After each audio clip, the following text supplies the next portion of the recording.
à Monsieur le Premier ministre.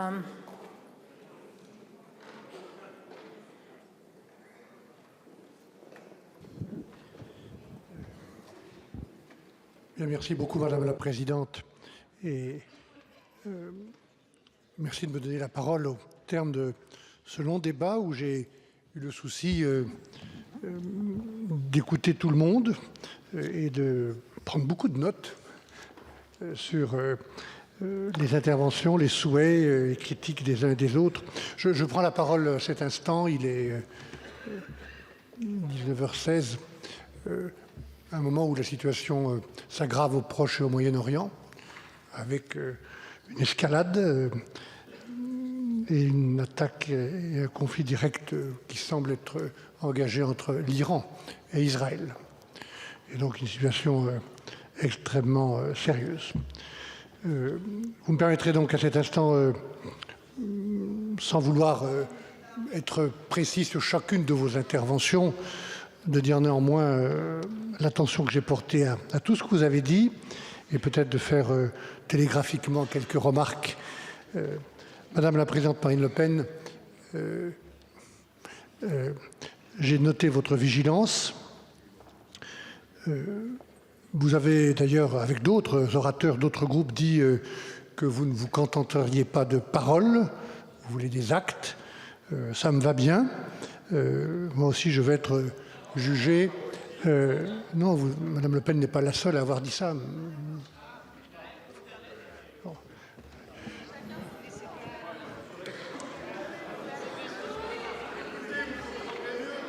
S'il vous plaît.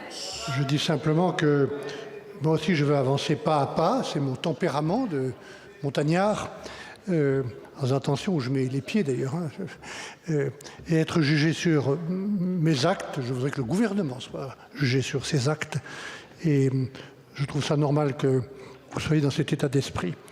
Je ne vais pas m'enfermer dans des querelles idéologiques. Le meilleur contrôle des frontières, la meilleure exécution des peines, l'exécution des OQTF, je l'ai dit tout à l'heure, nous y avons travaillé avec les membres du gouvernement qui travaillent ensemble et nous allons essayer d'apporter des réponses non pas idéologiques mais pratiques, précises, concrètes pour montrer des progrès sur tous ces sujets qui concernent la maîtrise de l'immigration avec dignité, avec fermeté et puis dans certains cas la sécurité. Vous avez évoqué les hausses de fiscalité, comme M. Ciotti l'a fait tout à l'heure. Il faut dire la vérité. Je vais peut-être à l'intention de plusieurs d'entre vous dire une seule fois qu'il n'y a pas de choc fiscal, il n'y a pas de matraquage. Je vous demande simplement si on doit travailler, et j'espère le plus longtemps possible, en bonne intelligence et en tout cas dans le respect des uns et des autres, que vous ne me fassiez pas dire ou que vous ne disiez pas que le gouvernement fait des choses alors que ce n'est pas vrai. Nous allons faire porter l'effort de maîtrise de la dépense publique qui est vital pour la crédibilité de notre signature, pour la crédibilité de notre action, pour pouvoir préserver l'investissement pour l'investissement, sur la maîtrise des dépenses publiques. Et un tiers de l'effort que nous proposons dans un budget difficile sera consacré à cette maîtrise des dépenses publiques de toutes les collectivités publiques, notamment celles où l'État est animateur. Et un tiers sera un tiers sur par rapport à 2 tiers sera mené et conduit avec des hausses ciblées, exceptionnelles, temporaires, vers ceux qui, de mon point de vue, peuvent participer à cet effort parce qu'ils ont été aussi beaucoup soutenus dans les 7 années passées, M. Attal, par des actions, des soutiens, des financements prioritaires. Et donc le succès est partagé et je pense que l'effort doit l'être aussi. Ce sont des hausses de fiscalité ciblées, temporaires, exceptionnelles et pas sur tous les Français. C'est ça que je veux au moins que vous reconnaissiez. Donnez-moi acte d'une chose que je n'ai pas dite. Il n'y aura pas d'effort général. Voilà. J'ai aussi indiqué notre ouverture en prenant en compte tous les travaux qui ont été faits par votre Assemblée, Madame la Présidente, sur le scrutin proportionnel. Merci à Gabriel Attal de ce soutien vigilant à l'action du gouvernement. Je l'ai dit, Monsieur le Président, Monsieur le Premier ministre, il y a des réussites depuis 7 ans. Vous m'enfermerez jamais dans une attitude partisane ou sectaire. Hein. Je l'ai dit d'ailleurs quand nous sommes passés le relais. Hein. Moi, j'ai appris très tôt que le sectarisme était une preuve de faiblesse.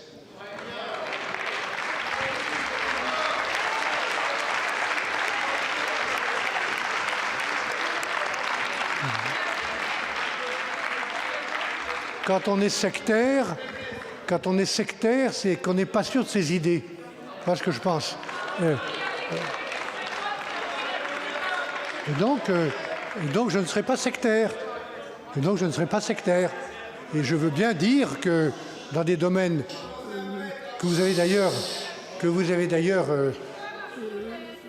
précisément et méthodiquement cités, peut-être vous en avez oublié d'ailleurs, hein, le gouvernement, ceux d'Elisabeth Borne, ceux de Jean Castex, ceux d'Édouard Philippe ont fait des choses utiles et on a vu des résultats en termes d'attractivité, l'apprentissage, l'économie, la baisse du chômage.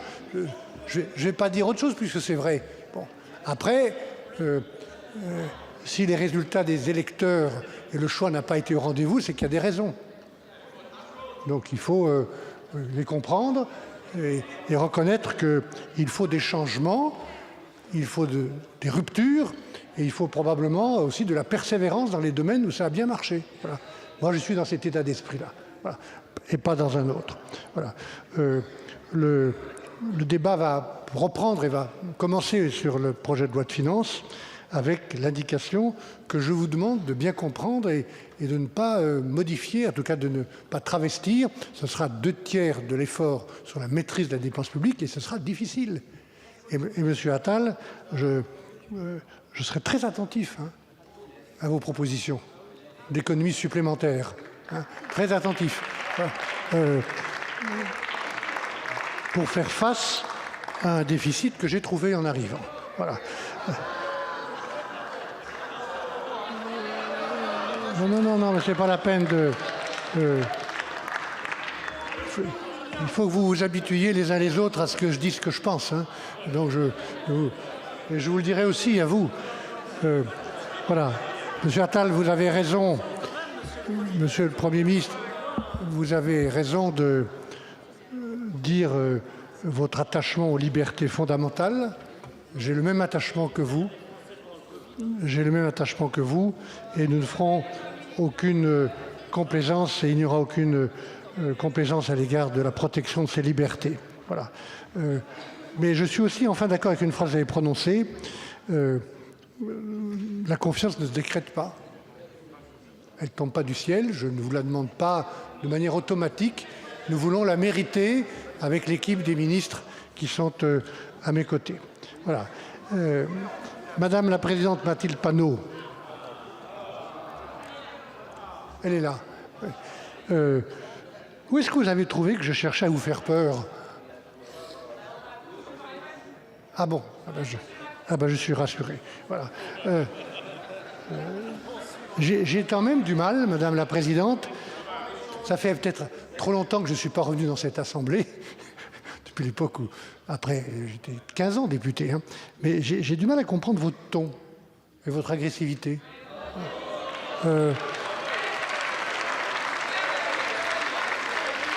J'ai du mal à... Enfin, j'ai du mal.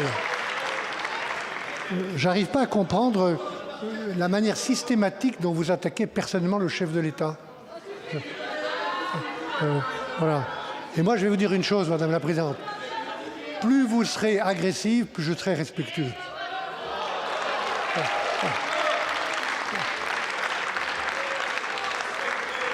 Je voudrais qu'on évite, Madame la Présidente Mathilde Panot, les caricatures.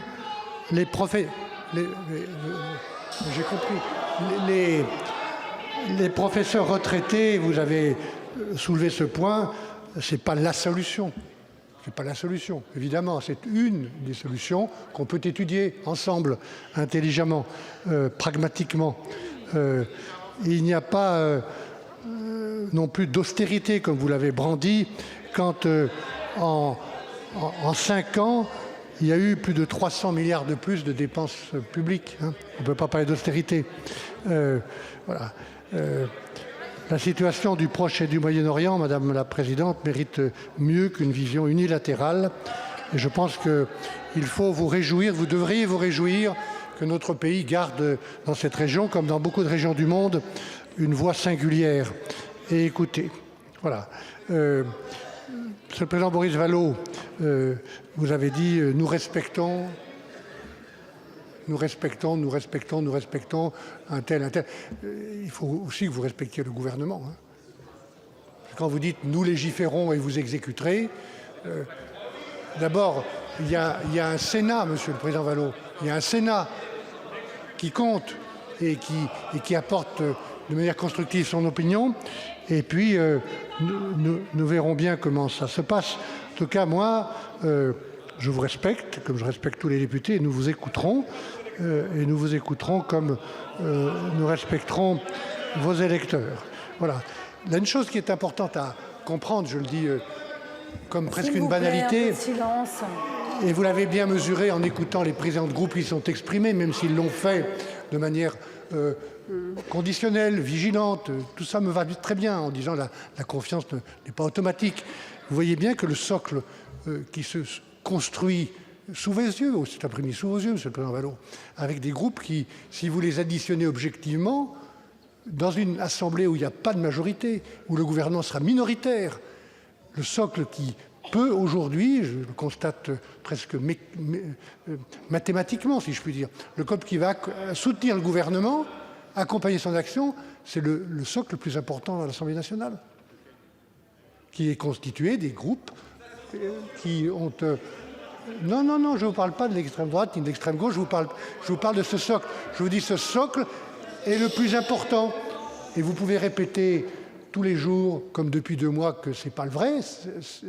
La vérité, c'est que ce socle qui soutient le gouvernement, socle minoritaire, sera le plus important des socles potentiels ou possibles au sein de l'Assemblée nationale. Voilà ce que je veux dire. Voilà. Et voilà. Et puis ce socle, il reste ouvert. Monsieur Vallaud, il reste ouvert. Voilà.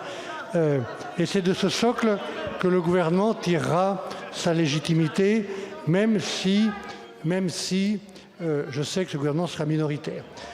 Moi, j'ai toujours été quand même un peu surpris de voir que vous, Monsieur le Président Vallaud, et puis d'autres, ont annoncé que vous alliez voter la motion de censure avant même que j'ouvre la bouche, avant même que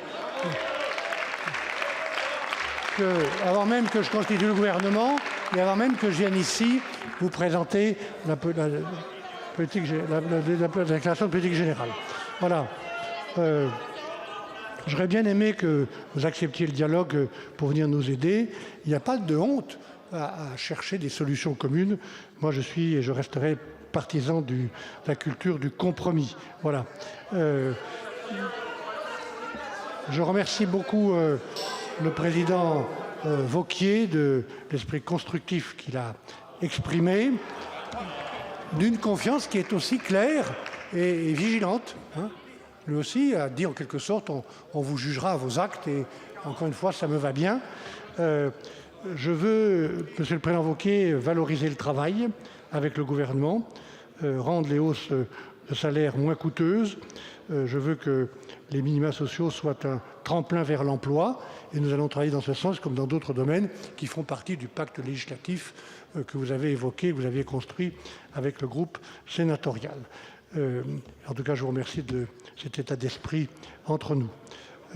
Madame la Présidente Cyrielle Châtelain, vous aussi, je n'ai pas bien compris. Vous avez parlé des... Donnez-moi 2-3 jours, je vais apprendre où vous êtes comme ça. Vous avez parlé d'effets de manche. Hein. Je ne vois pas, vous avez trouvé des effets de manche dans ce que j'ai dit. Je n'ai pas fait d'effet de manche. D'ailleurs, quelquefois on dit que je suis trop sérieux, pas marrant, tout ça, je sais très bien ce qu'on dit, mais je ne fais pas d'effet de manche. Et je n'en ferai pas. Hein. J'ai parlé sincèrement, sobrement, et je vais continuer. Voilà. Par rapport à des élus qui me disent, avant même que j'ai parlé, qu'ils vont voter la motion de censure. Enfin, voilà. Je suis attentif, Madame la Présidente Châtelain, vous le savez, à la transition écologique. J'étais même engagé sur cette question avant vous. Hein.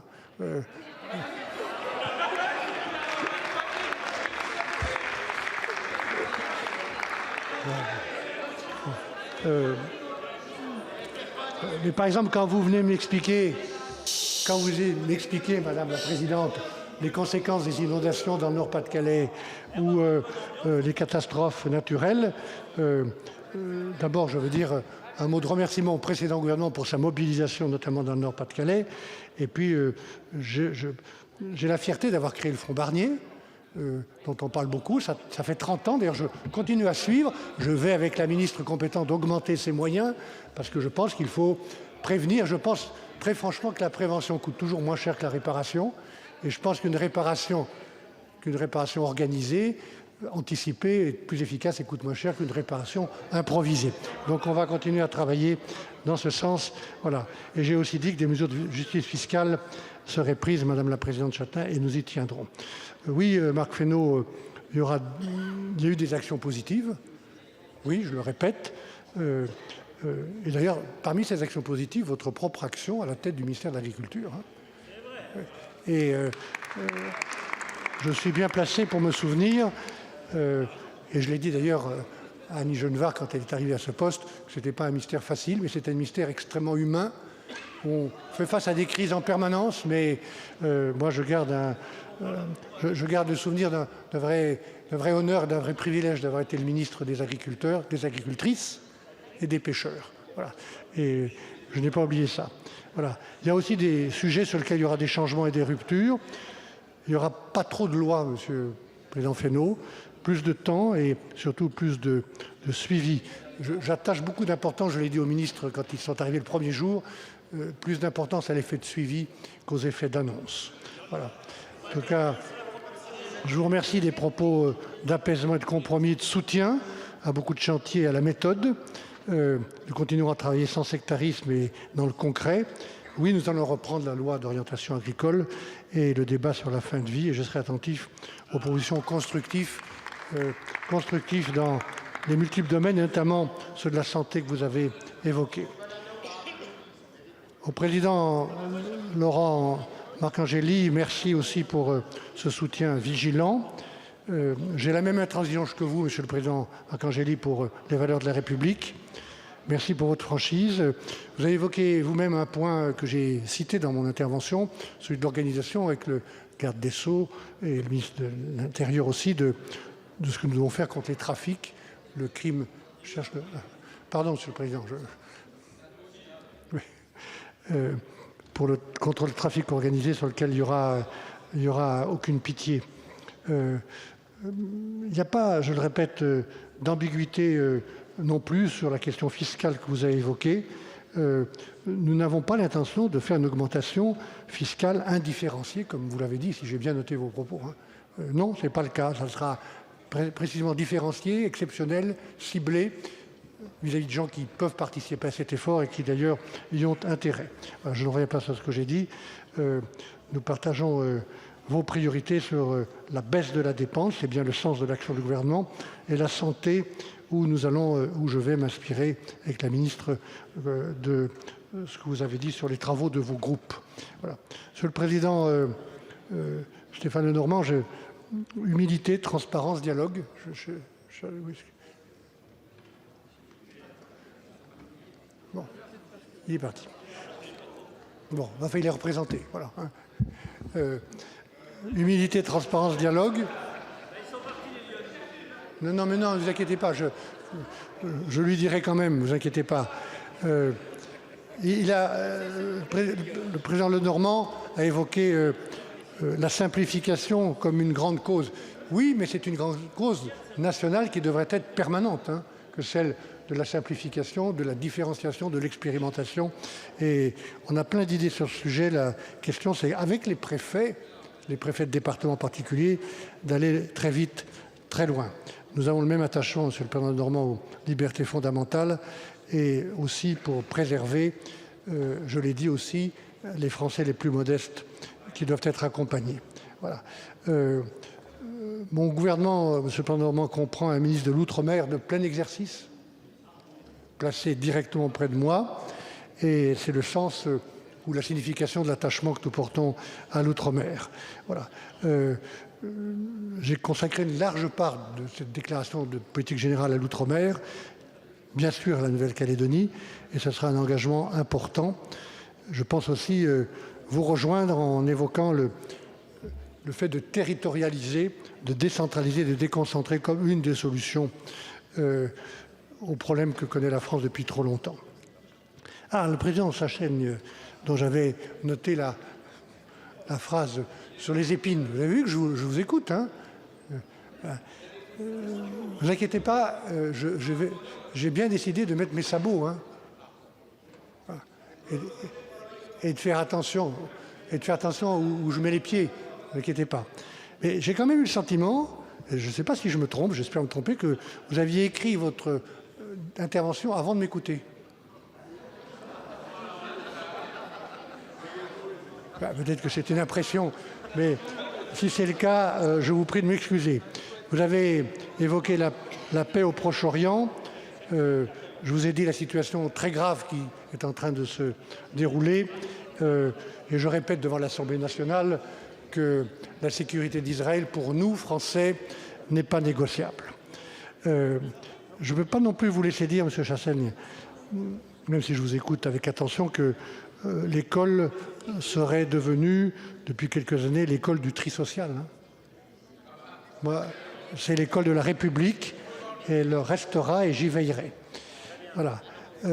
Président Ciotti, je vous ai répondu sur ce que vous avez appelé le fardeau fiscal. Je comprends bien l'idée de généraliser, de faire un paquet en disant il y a un choc fiscal, un fardeau fiscal. C'est pas vrai. Ça ne sera pas vrai. Il y aura un effort, j'espère. J'attendrai plutôt que vous m'aidiez à le relayer, à le faire comprendre, cet effort, pour proportionner 2 tiers de maîtrise des dépenses, 1 tiers de prélèvement, ciblé, temporaire, exceptionnel. Voilà. Après, vous avez passé un certain temps à raconter des choses qui ne sont pas vraies sur la formation de mon équipe gouvernementale. Et moi, je vais vous dire, M. Ciotti, je vous connais bien depuis longtemps, je n'ai pas envie de faire des polémiques avec vous. Et puis, je n'ai pas le temps. Voilà.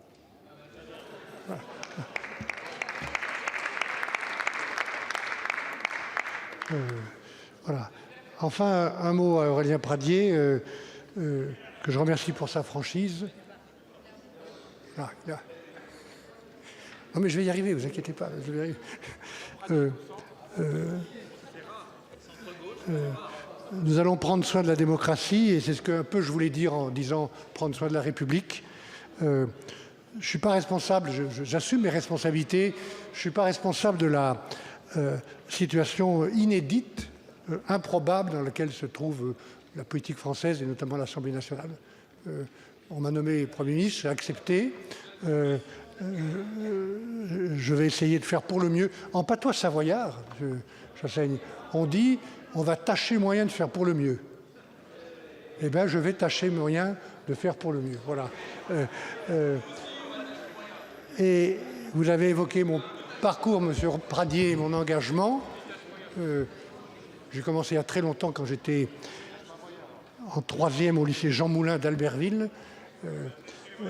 Jean Moulin, d'ailleurs, avait été sous-préfet d'Albertville, dans ma ville. Je n'ai pas atteint l'âge que j'ai atteint, là, hein, pour changer. Hein. Je ne vais pas changer. Donc, le Michel Barnier que vous avez évoqué, il est aujourd'hui Premier ministre. Je ne sais pas combien de temps ça durera, mais je ne vais pas changer. Et je ferai toujours la même idée de la politique. Voilà.